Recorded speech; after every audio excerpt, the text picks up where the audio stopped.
think democracy is the system, the way by which societies peacefully process whatever conflicts occur in liberty and peace. We would have a discussion and exchange of views about the way democracy can confront the forthcoming, or the current and the forthcoming crises, and perhaps what are the ways in which we can improve the way it functions.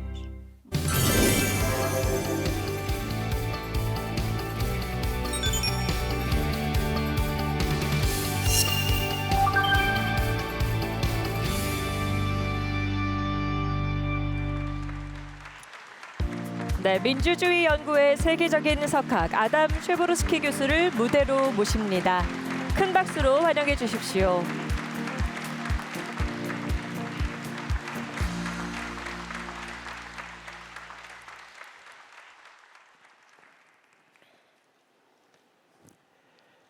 This is not the first time I'm in Korea.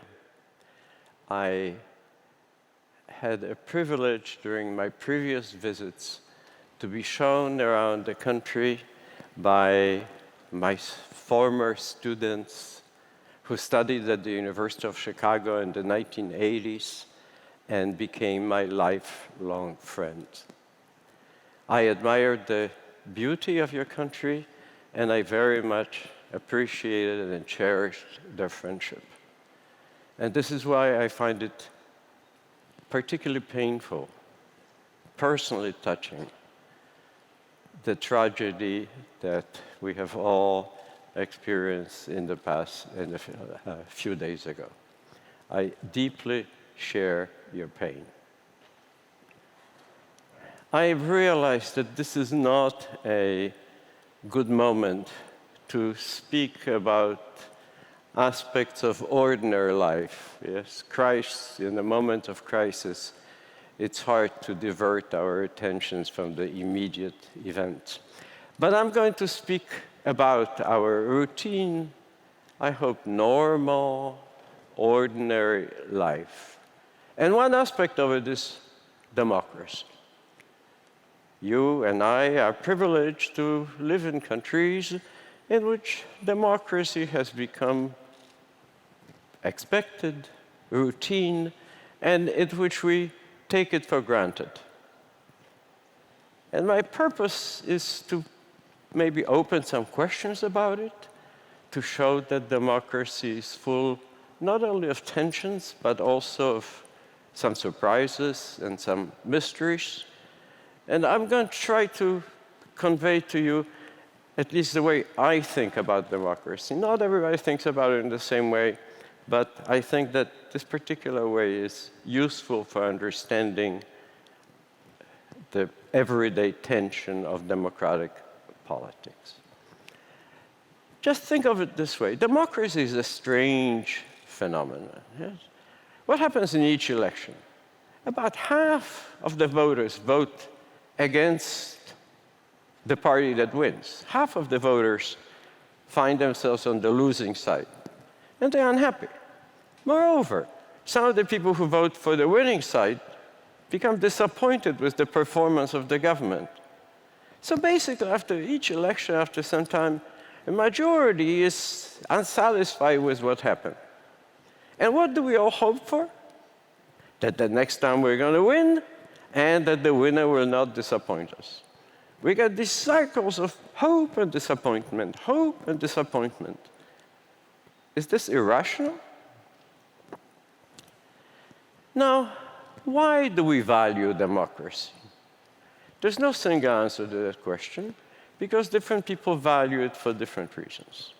Some people value it because they think that democracy will realize, will implement some other values which they think are superior. Political liberty, being able to live without political everyday life without political interference. Political equality, the fact that everybody has equal political rights. Perhaps accountable governments, perhaps good governments. Different people attach different values.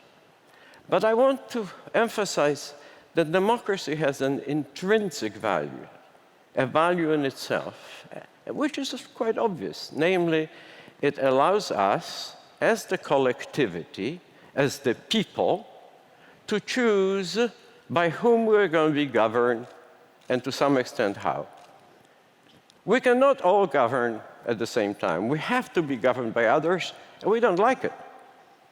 But at least what democracy does, and it's unique in that, what democracy does, it allows us to choose who is going to govern us.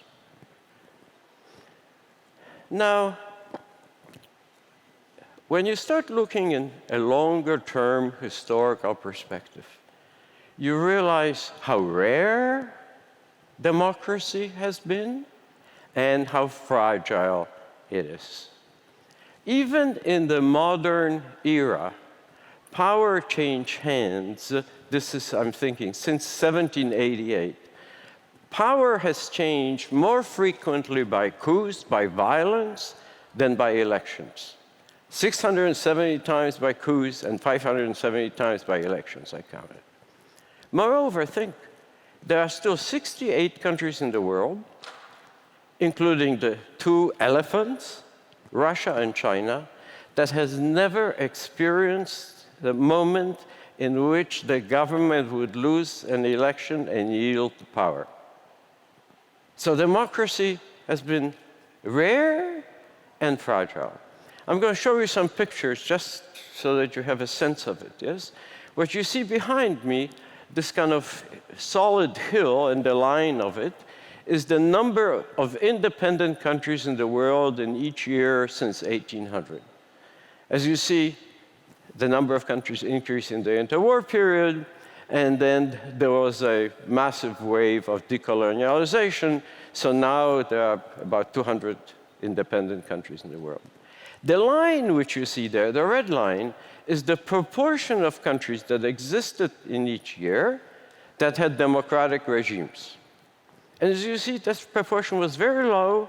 It increased basically after 1900 and then during the war period, interwar period, fell briefly in the interwar period. And then that little dip you see comes from the fact that many new countries became independent, and many of them became non-democracies, autocracies at that time. But in the recent era, as you see, after about 1990, the proportion of countries that have democratic regimes has really skyrocketed, and it's now more than 60%. Now, what you see here behind me is basically a distribution of the length of time that democracies existed in particular countries. And you have to realize that in some countries, many countries had a democratic period and then a dictatorial period, democratic period and a dictatorial period. Argentina, for example, had 8 democratic periods. Yes? So what you see here is that most democracies have not lasted for a very long time. Korea, the longest in the United States so far. Korea, at 34 years now, since 1988, is already a long-lasting democracy. And finally, the last picture I want to show you is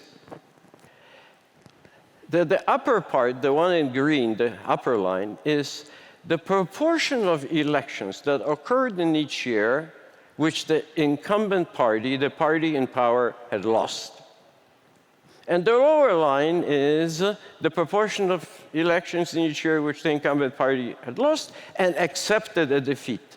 Because yes, we have this little divergence. Mr. Trump in the United States, perhaps Mr. Bolsonaro in Brazil, we still don't know, who lose elections but refuse to accept the result. Again, I want to show to you that the change in power through elections, peaceful change in power through elections, is a relatively recent phenomenon. Now, the question becomes then, so how does the system work? And The point of departure in any understanding of politics is that in every society and every time there are conflicts. That's unavoidable. Yes. Some conflicts are economic, some are cultural, of education, family policy, and whatnot. Some are purely symbolic. Some are major, some are very frivolous, minor. There was a government in Weimar Germany that fell because it wanted to change the colors of the national flag. So even kind of minor, which seems symbolic issues, can evoke real passion. Now, once we have conflict, the question becomes, so how do we, I don't want to say resolve it, because we never resolve them once and for all, but how do we process conflicts in relative liberty and peace? That's really my question, yes? And they can be processed by some rules, mainly elections, I'll say why in a second, or they can generate violent opposition and sometimes military intervention. Okay? We have several mechanisms in our societies for processing conflicts. The judicial system is one of them. Collective bargaining systems are another one of them. But elections are unique. Elections are unique because that's the only mechanism open to all in which everybody has an equal right to participate. So the most important aspect then is processing conflicts by election. How does it work? If you permit a very schematic characterization. There are elections. Somebody wins, somebody loses. Winning means that the winning party can realize more of its interests, norms, or values than the losers. But what matters in here is how much do the losers lose? What are the stakes in an election? They cannot be too low, because then elections just don't matter. But they cannot be too high. The loser cannot lose too much. And the other aspect is whether the losers can have a reasonable expectation to become winners in the future. Yes? That even though you lost this election, maybe you will lose the next one. If the stakes are not too high, and if the losers do not lose forever, then elections work in peace. That does mean that the winners cannot try to make the life of the losers miserable, and that the winners cannot deny the losers the chance to win the next election. When these conditions are satisfied, conflicts are processed in relative liberty and peace, and I think that is the miracle of democracy. There are some statistical regularities very quickly. One is that it turns out, I discovered in 1997, that no democracy ever fell in a country that was wealthier, it had higher per capita income than Argentina in 1976. Since then, Thailand had a coup at a slightly higher income, but basically, in wealthy societies, democracy seems to be impregnable, seems to be stable. And in a society like Korea, it seems very secure. The second mechanism is that we learn from the past. It turns out that if a country had experienced several alternations in office through elections, then again, democracy is impregnable, is stable in those countries, and you Koreans already had sufficient number of alternations to think that democracy should last in this country. Having said that, democracy, I think, is vulnerable to two dangers. You know, traditionally, we would think, still about 30 years ago, we would think that the greatest danger comes from the military. That danger seems to have pretty much disappeared. Dangers we face now are more subtle and more gradual. Yes. One of is, I'm going to call it populism, but that word is used so often that don't attach much importance to it. This is the situation in which a government comes into office.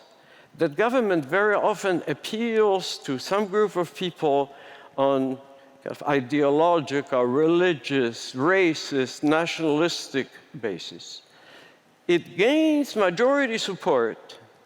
It violates democratic norms, increases the discretion in policy making by ignoring other or destroying other institutions.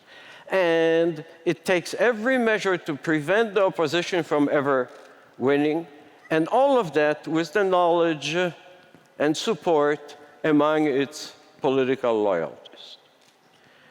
If you think of, well, Hungary, Venezuela, Hungary, Turkey, India, are examples. That's a slightly different danger than the danger of polarization. They're related, but they're not the same. I think polarization are situations in which people divide unconditionally into supporters and opponents of the government.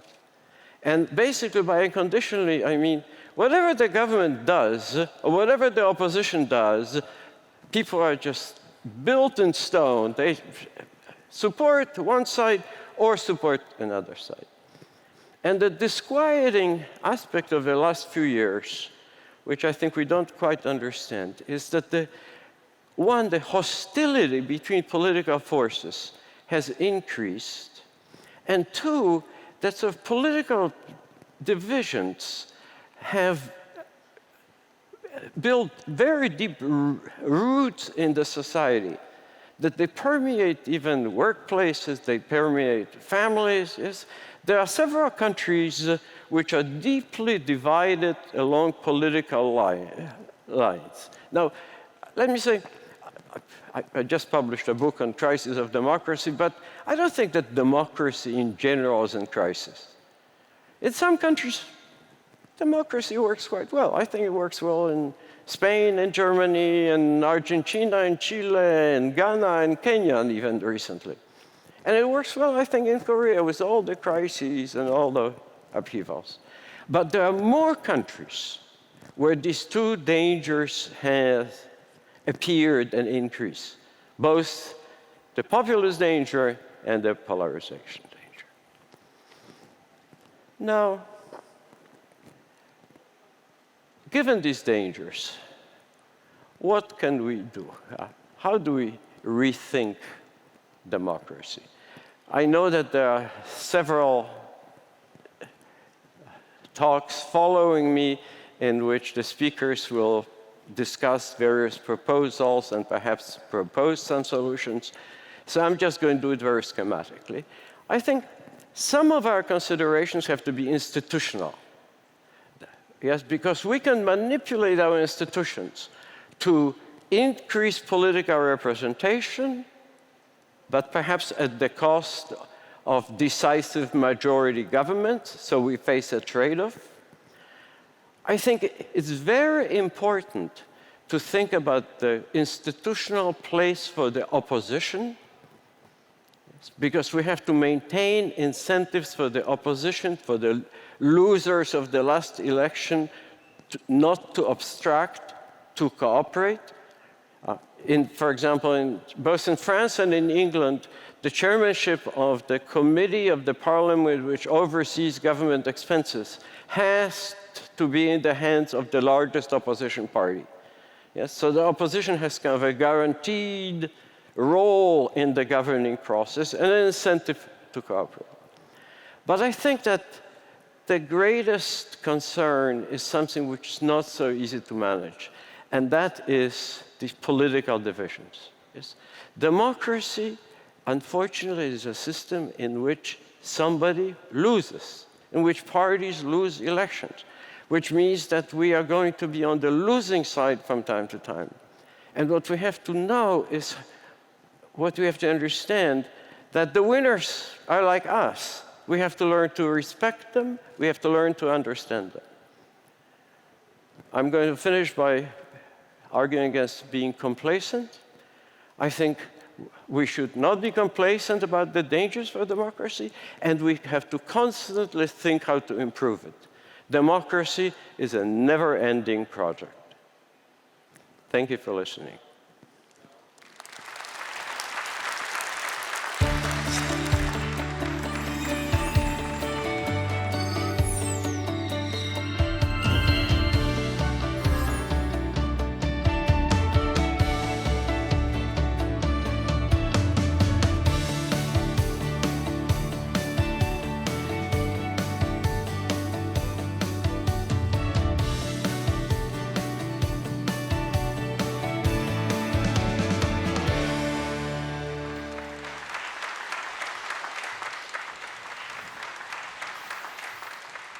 네, 교수님 이렇게 만나 뵙게 돼서 대단히 영광입니다.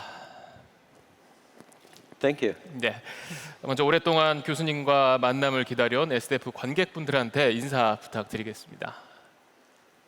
Could I say? I'm sorry. 관객분들한테 인사 한번 부탁드리겠습니다. Well, yeah, I already did, yes.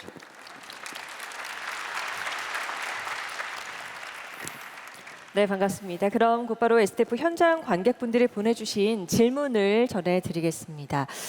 관객 김현님께서 질문해 주셨는데요. 포퓰리즘이 민주주의 사회에 부정적인 영향만 주는 현상인지 혹은 대중들에게 관심을 두는 민주주의 과정의 일부로 볼 수 있는 건지 궁금하다고 하셨습니다. That's an excellent question.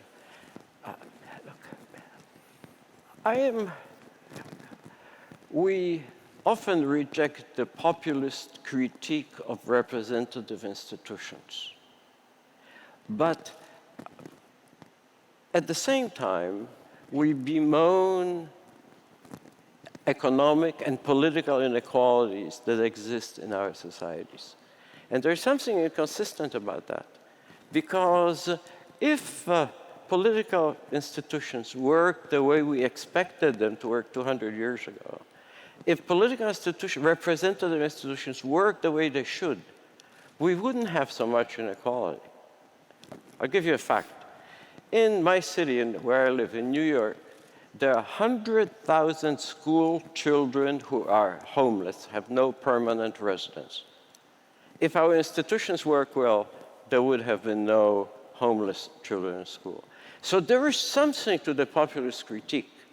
What I'm more skeptical about are kind of common populist solutions. That I'm much more skeptical about, and in part because many of them are directed against political parties, and we have to work through political parties.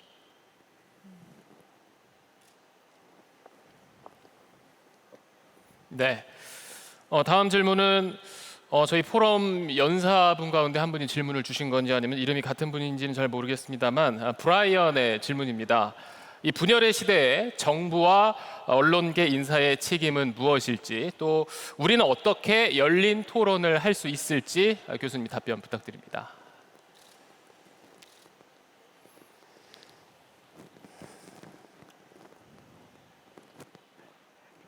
I think that the only honest answer I can give is that I don't know.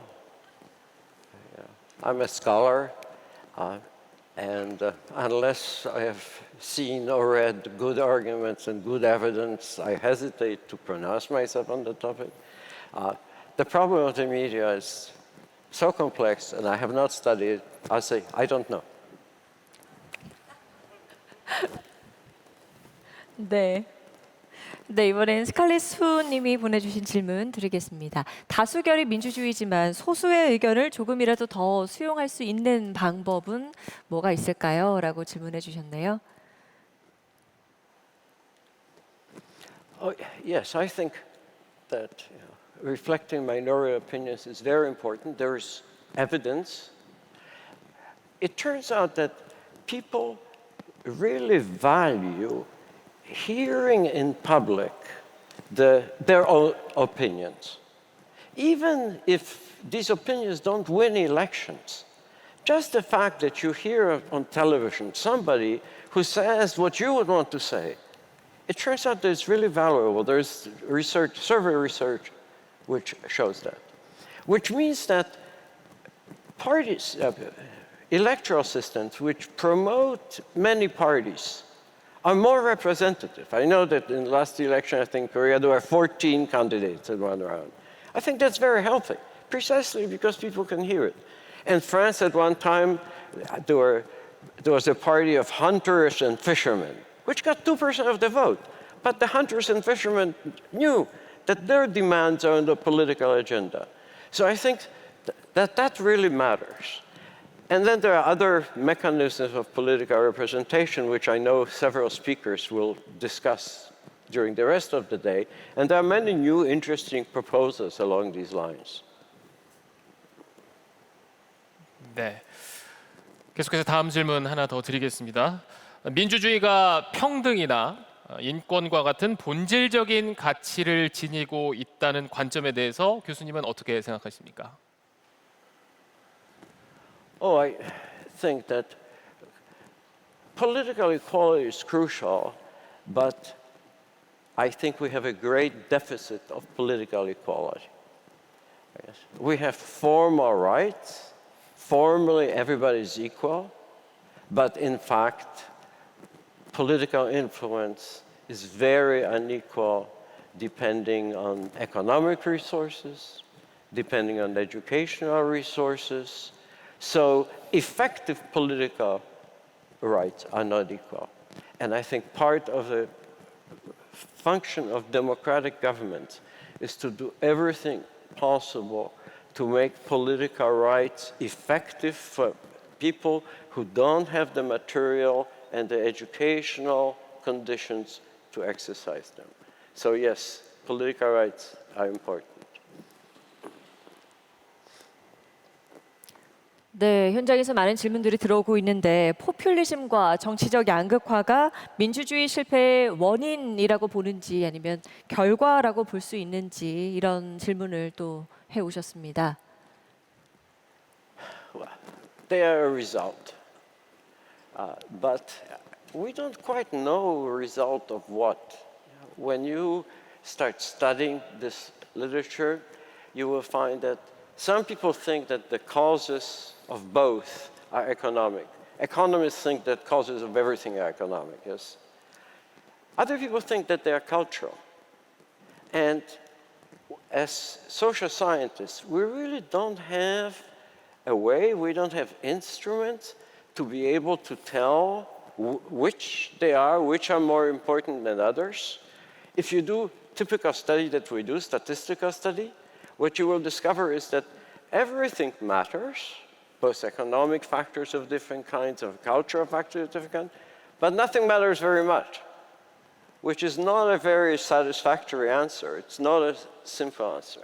So I think in the end we don't know. We don't know one other thing, whether the salience, the importance of cultural divisions, whether these divisions were always there in the past, but politicians did not dare raise them, talk about them, or whether they're actually a product of recent demographic transformations, immigration and whatnot. Even that is very hard for us to tell. 네. 다음은 김현주님의 질문입니다. 아마 이게 마지막 질문이 될 것 같은데요. 아까 이제 교수님 말씀하신 내용 가운데 야당의 정치 참여를 보장해야 한다 이런 내용이 있었는데 그걸 제도적으로 어떻게 보장할 수 있는지 그 방법이 궁금하다고 합니다. No, well, they participate in the political system because they participate in elections. But in democracy, parties lose elections. Some parties lose. And they don't lose. What's essential about democracy, what's crucial is they don't lose forever. They lose for the next term, for the next 4 years, or maybe in the worst case, for the next 8 years. But I think it's really fundamental for us to understand that democracy generates temporary winners and temporary losers. And we have to learn how to lose. 자, 네. 교수님, 네, 끝으로 이제 앞서 민주주의는 완결되는 게 아니다라고 하셨는데 저희 오늘 주제기도 한 다시 쓰는 민주주의에 대해서 하나 여쭤보겠습니다. 다시 써야 할 민주주의에 대해서 강조하고 싶은 게 있다면 끝으로 한 말씀 부탁드립니다. Well, all I want to emphasize is that really the work on democracy has to be perpetual. On the one hand, it's important to understand what the dangers are, because without understanding them, we don't have a guide to action. But even more, even without dangers, it really is a never-finished project. We can always think of improving it. We can think how to improve representation, how to equalize political rights. There are always new democratic projects, and I think it's the role of the political forces to constantly put on the agenda proposals for improving democracy. 네, 여러 쉽지 않은 질문들이 많았는데 좋은 말씀 잘 들었습니다. 지금까지 아담 쉐보르스키 교수님이었고요. 교수님 고맙습니다. Thank you very much.